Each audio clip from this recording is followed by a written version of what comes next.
അതിക്രമം നടന്നാൽ നടപടി സ്വീകരിക്കുന്ന സുരക്ഷാ സംസ്കാരമാണ് വേണ്ടത്. Doctor AP Abdul Hakeem Azhari.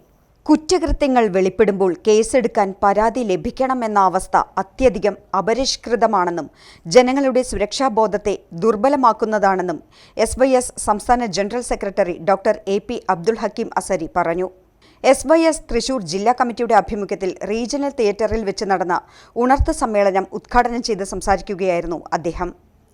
പരാതിയുണ്ടെങ്കിലേ കുറ്റമാകൂ എന്നതും പരാതിയില്ലെങ്കിൽ കുറ്റവാളികൾ രക്ഷപ്പെടുന്ന സ്ഥിതി വരുന്നതും പുരോഗമന സമൂഹത്തിന് യോജിച്ചതല്ല. SYS ജില്ലാ ഉപാധ്യക്ഷൻ KA മാഹിൻ സുഹരി അധ്യക്ഷത വഹിച്ചു. Ibrahim Baqavi Melmuri, M Abdul Majeed Ariyalur, AA Jafar, MM Ibrahim എന്നിവർ വിവിധ സെഷനുകൾക്ക് നേതൃത്വം നൽകി.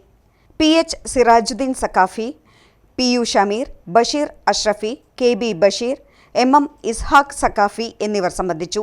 മനുഷ്യർക്ക് സ്വതന്ത്രമായ സാംസ്കാരിക വ്യവഹാരം ഉറപ്പു നൽകാൻ സാധിക്കുമ്പോഴേ നവകേരളം എന്ന സങ്കല്പം അർത്ഥമാകൂ. സാമൂഹിക സുരക്ഷിതത്വമാണ് പുരോഗമന സമൂഹത്തിൻ്റെ മുന്തിയ അടയാളം. പൊതുവിടങ്ങളിലും തൊഴിലിടങ്ങളിലും സ്വകാര്യ ജീവിതത്തിലും എല്ലാം ഭയരഹിതവും ചൂഷണരഹിതവുമായി ജീവിക്കാനുള്ള അവസരമുണ്ടാകണം.